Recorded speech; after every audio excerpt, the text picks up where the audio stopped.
Hello and welcome back to our game analysis. The e4 is already on the board. This is game analysis 2 between Robert James Fischer and Ben Larsen. Just a little introduction about Ben Larsen. Ben Larsen is a Danish grandmaster who around that time Fischer and Larsen was two strongest grandmaster outside the Soviet Union. As we know, in those era, in 1950 something, the chess was dominated by the Soviet Union players. And yes, and this game was played in Portoroz international game in 1958. And Fischer with the white pieces and Larsen with the black pieces. And as usual, Fischer start with e4 and then e5 by Larsen, the Sicilian defense, knight to f3, and then d6, d4, c takes d4. This is a standard Sicilian defense, and knight to f6, going for the open variation, knight to c3, and g6. G6 is the dragon variation of the Sicilian defense, and this is where the title get its name. It is interesting to know that the dragon variation usually lead to a loss, but Ben Larsen is one of the expert in the dragon variation of the Sicilian defense. And why is this? Because this is the dragon variation Sicilian defense is Larsen's favorite opening. And the games continue. Bishop to e3 and bishop to g7. And here Fischer played f3, the Yugoslav attack.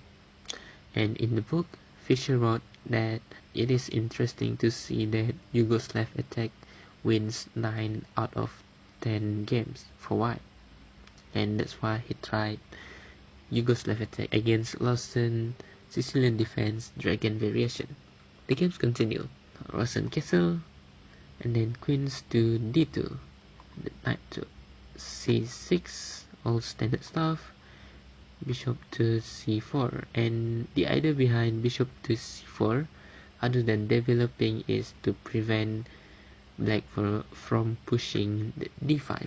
Knight takes on d4, bishop takes on d4, and bishop to e6, trying to threat the bishop, but Fischer avoid the threat with bishop to b3, then queen to a5, castling by Fischer, and b5, trying to attack on the queen side, because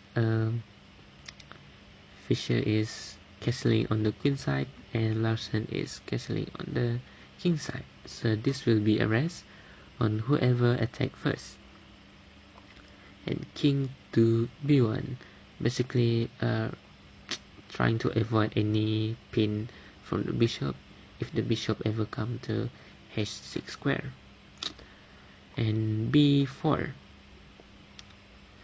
start an attack on the queen side, knight to d5, and bishop takes on d5. And here it's interesting to see why Larsen did not play knight takes on d5. Knight takes on d5. Knight takes on d5. If this ever happen, then white is winning, because now bishop can takes on g7, king takes on g7, e takes on d5, bishop to d7, and rook d to e1, attacking the e7 pawn. And there is no good way to defend it, because later queen can comes to e2, and there are double attack on the e7 pawn. So instead, Larsen play bishop takes on d5, bishop takes on d5, and here once again interesting moment. And here Larsen has a drawing opportunity. He can draw the game if he plays knight takes on d5. And even though the last variation where bishop takes on g7 still applies, but this will end up with a draw because knight to c3 checks, b takes on c3, rook a to b8, c takes on b4, queen takes on b4 check, and there is a double attack on the queen and also on the king. And now here basically a forced threat, and then rook takes on b4 check, and then bishop backs to b2 and rook f to b8.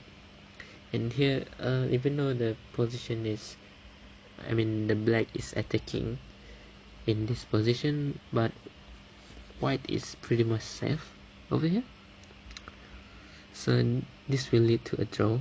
But Larsen he played for a win, so he moved the rook to a8 to c8, attacking the c2 pawn and also running away from the bishop attacks. And now bishop backs to b3 by Fischer, and rooks to c7. And the idea here is Larsen want to play queen to b5 and then push the a7, but if queen to b5 right away, then the bishop can takes on a7, right? So there is no point, because the point of queen to b5 is to push the a pawn. So here Larsen play rook to c7, and this is multi-purpose move because this defends the a7 pawn, preparing queens to b5, and also preparing the other rook to come to the c8 to double up on the c file. So next, Fischer play h4, starting an attack on the king side. This is the critical moment, the critical move of the game.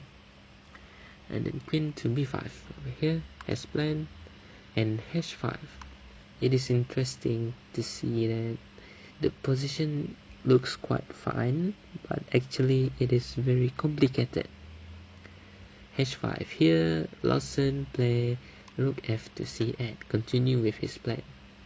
However, let's say here there are 3 pieces attacking the pawn, right? So let's say you want to take it, you want to take this pawn with g takes on h5, and here actually white is winning because g5 now, and h takes on g5, f takes on g5, knight takes on e4, attacking the queen. And now after the queen move, queen to h2, pressuring the h7 pawn, and knight will have to go back to g5 to defend the h pawn. And here the magic's happen. Queen, bishop takes on bishop, king takes on bishop, rook to d5, and now a double attack on the queen and on the knight. And if you want to set the queen, you play rook to c5, and now queen to h6, pushing check and push the king back, and king to g8, because if king goes to h8 and then the queen can takes on f8 and it is a checkmate. So but this is also lead to checkmate because rook takes on g5, eliminating the defender of h7. And now after rook takes rook, and now queen takes on h7, checkmate. So that is how complicated it can be. So here Larsen just continue with his plan, rook f to c8, doubling on the c file, h takes on g6, h takes on g6, and g4. Once again trying to open up the king side of the king side of black king side defense. And then a5 by black, starting to mash power on the queen side, and then g5 attacking on the knight. And here knight has to move because there are 2 attacks, there are 2 attackers. So knight to h5, trying to closing up the rook influence on the h file. However, here Fischer played the the best move, which is rook takes on h5, g takes on h5, g takes on h5, and now g6 double attacks on the f7 pawn, and the pawn cannot take because it is pinned by the bishop. And here once again it's very complicated position. Let's say after rook takes on h5, Larsen play g takes on h5, but if Larsen play, it is possible to play bishop takes on d4, and if this ever happen, and then bishop takes on d4, and now g takes h5, and now g5, and once again attacking the pin piece over here. And yep, the position is quite the same, except that there was no bishop in the other variation that we showed, that we see. And here g5, trying to cut the bishop attacks on the right bishop and trying to push the bishop away. Not that one. Trying to push the bishop away from eyeing on the king side on black king side. And here e5 was black, but if e6 was black, trying to prevent, trying to release this pawn from the bishop pin, and g takes on f5 is strong because g takes on f5 check, king takes on f5, and then bishop takes on g7, king takes on g7, rook g1 check, and king to h7, and queen to g2, queen to e5, queen to g6 check, king to h8, rook to g5, double attacks on the queen and on the pawn, and rook to g7, rook take on h5, king to g8, not trying to win the exchange over here, but rather going for a checkmate. And bishop takes on e6 check, king to f8, and rook to f5 check. Again, not trying to win the queen, but going for a checkmate. King to e7, the only move. Rook to f7, king to d8, rook takes on the rook, queen takes on e6, queen takes e6, d5, just a weird move over there, and rook to d7 checkmate. And this just to show you how complicated this position can be. So e5 and g takes on f7 still, regardless of e6 or e5. So now king to f8, bishop to e3, running away from the attack, and now d5, trying to block the bishop defense on the pawn, and also open up and so that the rook can take on the f7 pawn, eliminate the threat of the queening.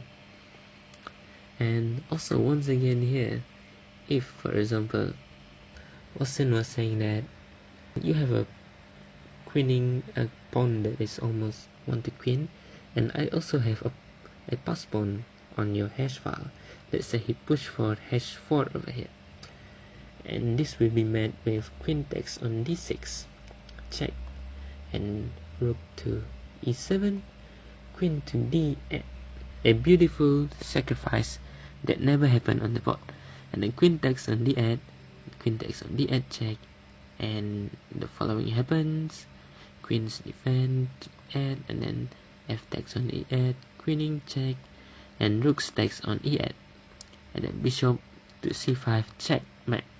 But this never happened on the board because d5 was played, and e takes on d5 by white, rook takes on f7, d6, opening up the attack on the rook, and also threatening to queen over here.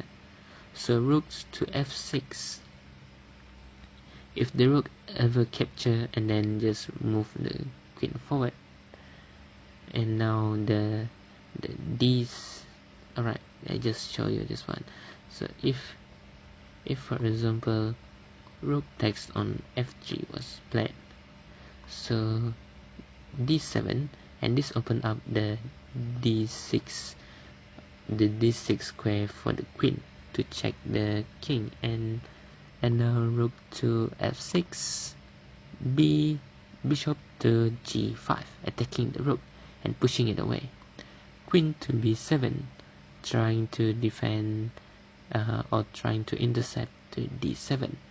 However, bishop takes on the rook, and bishop takes on bishop, and only now d7.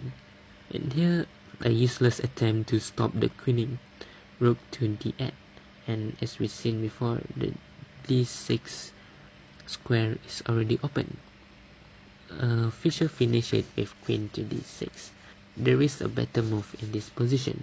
Instead of playing queen to d6, and that move is queen to h6 check. The best defense would be king to e7, and then queen to h7 check, king to f8, and then queen to f7 checkmate. So this is how Bobby Fischer defeated Ben Larsen's specialty in the dragon variation of the Sicilian defense, and thus Bobby Fischer here earned the title of the Dragon Slayer. This is it for our second game analysis. And next we will see another game also from Bobby Fischer. And for now, I hope you enjoyed the video with this hopefully improved audio. Thank you for watching, stay tuned and study chess.